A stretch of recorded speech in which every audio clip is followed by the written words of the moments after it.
오늘 숨을 쉬는 것 감사, 나를 구원하신 것 감사. 주님께 감사드립니다. 사랑하는 주님의 백성들에게 주시는 말씀은 갈등의 시작입니다. 성경 말씀은 마가복음 2장 13절에서 17절 말씀입니다. 예수께서 다시 바닷가에 나가심에 큰 무리가 나왔거늘 예수께서 그들을 가르치시니라.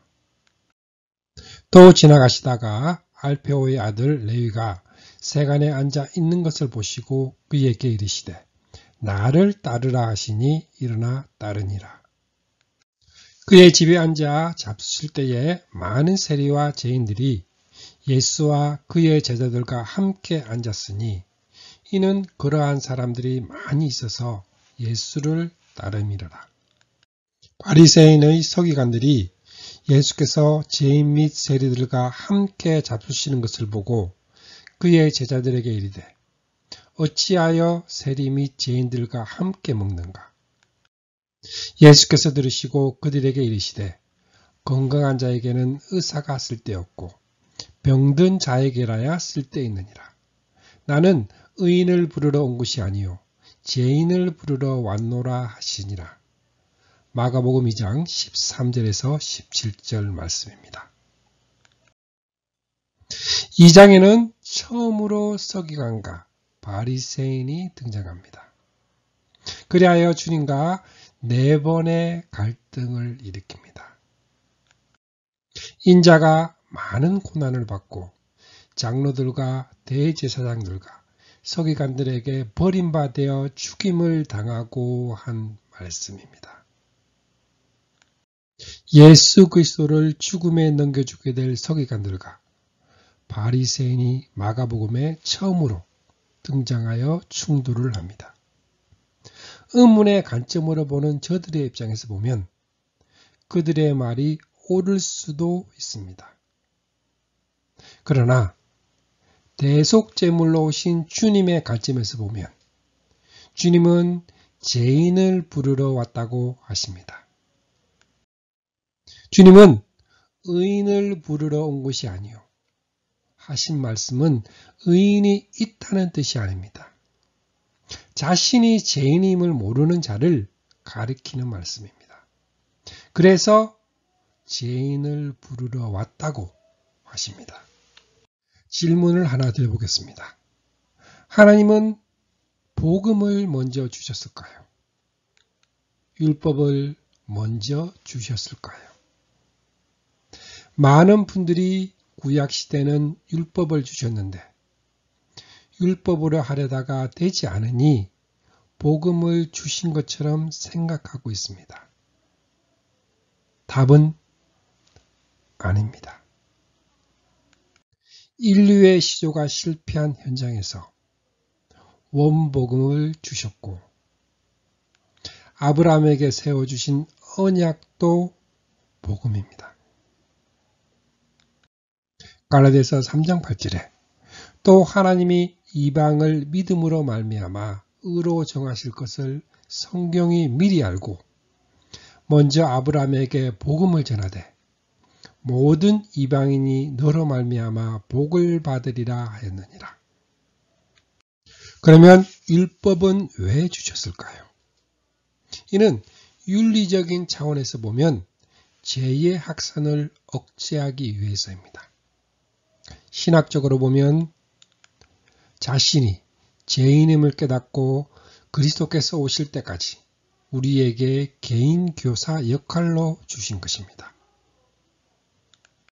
그런데 모세로부터 그리스도까지 1500년이란 세월이 죄를 깨닫기에는 기간이 모자랐을까요? 아니면 모세의 율법과 역사서와 선지서, 구약 성경의 분량이 죄를 깨닫기에는 부족했을까요? 그건 남의 이야기가 아닙니다. 우리들이 어찌하여 복음을 소홀히 여긴 것은 한마디로 자신이 죄인인 것과 자력 구원의 불가능성을 모르기 때문입니다. 정죄의 직분과 의의 직분을 잘 나타나고 있는 장면이 서기관들과 바리새인들이 음행을 하다 잡힌 여인을 끌고 와서 주님께 고발하는 장면입니다. 모세는 율법에 이런 여자들을 돌로 쳐 죽이라고 명령하였습니다. 선생님은 뭐라고 하시겠습니까? 돌을 던지지 말라고 하면 율법을 범하는 것이 되고, 돌을 치라고 하면 그것은 복음이 아닙니다. 주님은 말씀하십니다. 너희 가운데서 죄가 없는 사람이 돌을 던져라. 여인에게 나도 너를 정죄하지 않는다. 가서 이제부터는 다시는 죄를 짓지 말아라. 이것은 주님은 죄인을 부르러 온 것이 아니라 대신 정죄를 당하러 오셨기 때문에 가능한 것입니다. 사도 바울은 고린도후서 3장 6절 말씀에 그가 또 우리로 새 언약의 일꾼 되기에 만족하게 하셨으니 율법 조문으로 하지 아니하고 오직 영으로 하매니 율법 조문은 죽이는 것이요 영은 살리는 것이니라 말씀합니다. 사도들이 당한 박해도 정죄의 직분과 의의 직분의 충돌입니다. 오늘날에도 복음으로 이끌지 아니하고 교훈으로 다스리려 한다면 율법 조문의 직분이 될 수가 있습니다. 첫 번째로 어느 것이 더 말하기 쉬울까요? 마가복음 2장 1절에서 3절 말씀에 수일 후에 예수께서 다시 가버나움에 들어가시니 집에 계신 소문이 들린지라 많은 사람이 모여서 문 앞까지도 들어설 자리가 없게 되었는데 예수께서 그들에게 도를 말씀하시더니 사람들이 한 중풍병자를 네 사람에게 메어가지고 예수께로 올세 합니다. 중풍병자를 의사에게 데리고 온 것입니다. 무리들 때문에 예수께 데려갈 수 없으므로 그 계신 곳에 지붕을 뜯어 구멍을 내고 중풍병자의 누운 상을 달아내리니 합니다. 만일 감기 정도 걸렸다고 해도 이와 같이 했을까요? 그러므로 죄가 많은 곳에 은혜가 더욱 넘치게 되어 있습니다. 죄의 심각성을 깨닫는 것과 은혜는 정비례합니다. 이들은 분명 중풍병을 고침받기 위해서 결사적으로 매달렸습니다. 그런데 만일 주님께서 병만 고쳐주셨다면 저들은 주님을 병을 고치시는 의원으로 인식했을 것입니다. 의사로 인식했을 것입니다.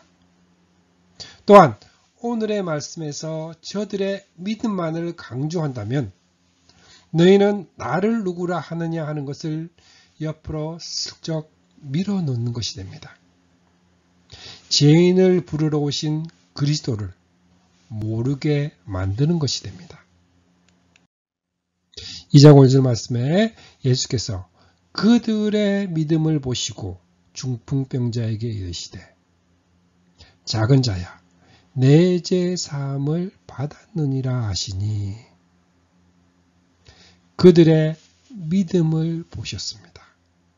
그들의 믿음은 병을 고침을 받을 수 있다는 믿음입니다.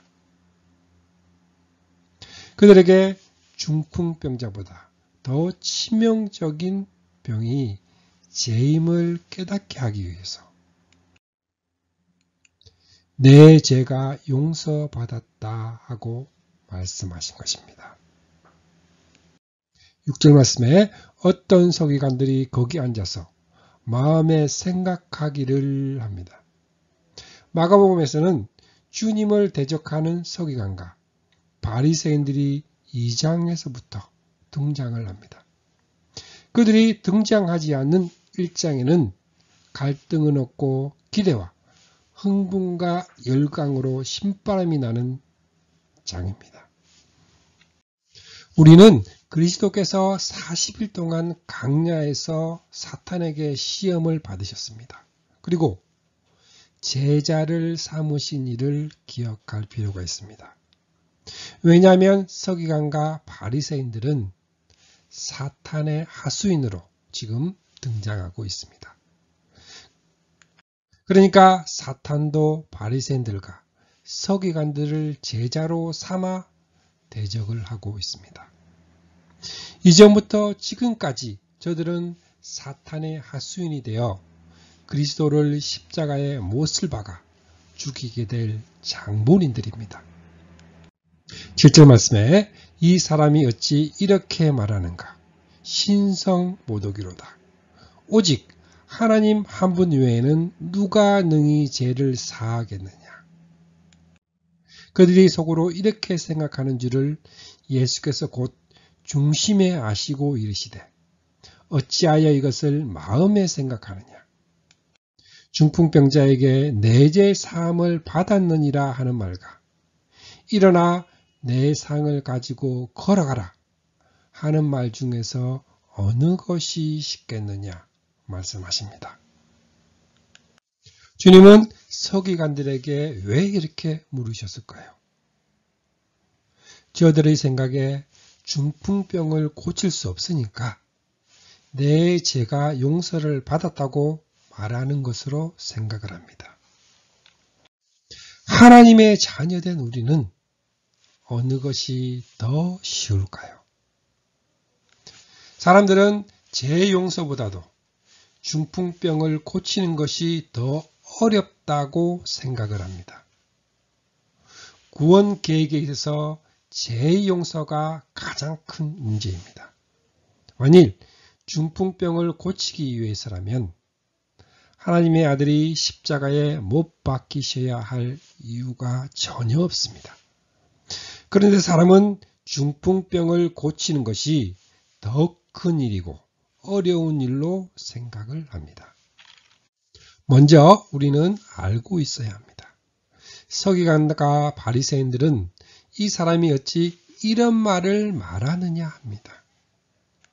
이 사람이 누구일까요?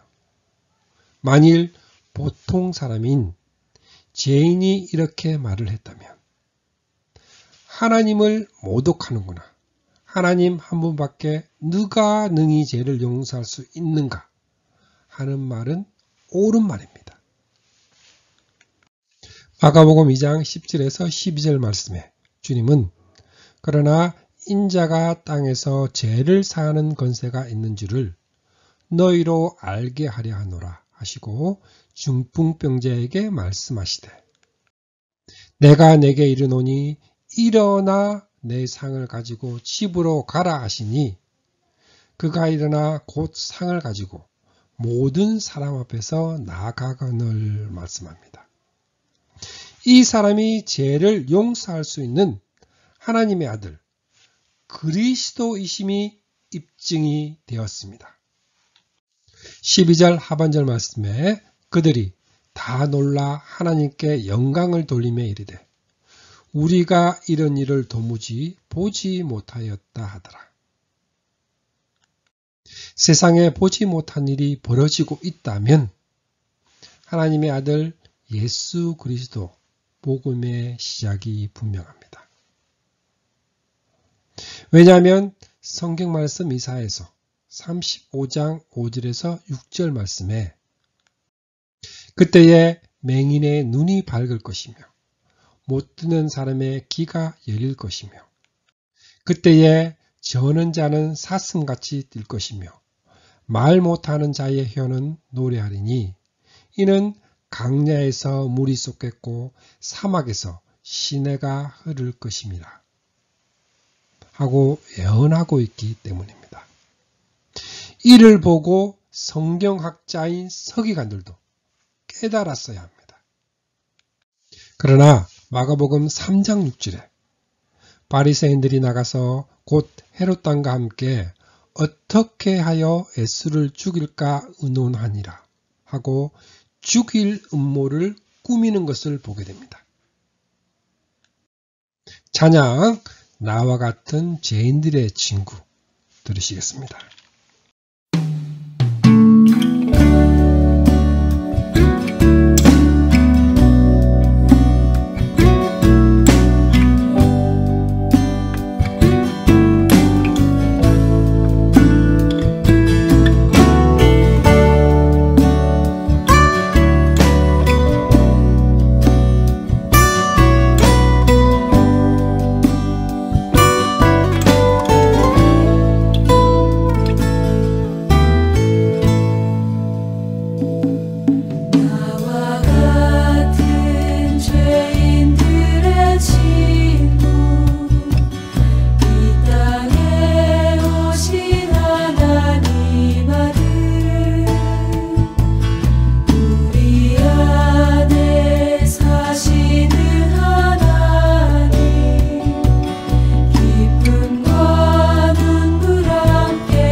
거룩하신 우리 주 성령님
두 번째로 주님은 죄인을 부르러 왔습니다.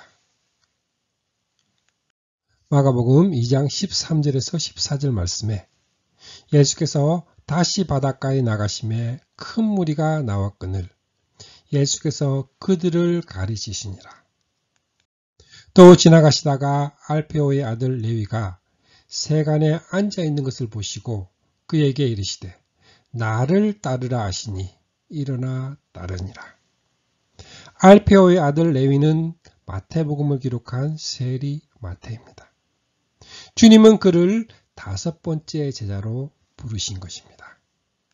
15절 말씀에 그의 집에 앉아 잡수실 때에 많은 세리와 죄인들이 예수와 그의 제자들과 함께 앉았으니 이는 그러한 사람들이 많이 있어서 예수를 따르미르라.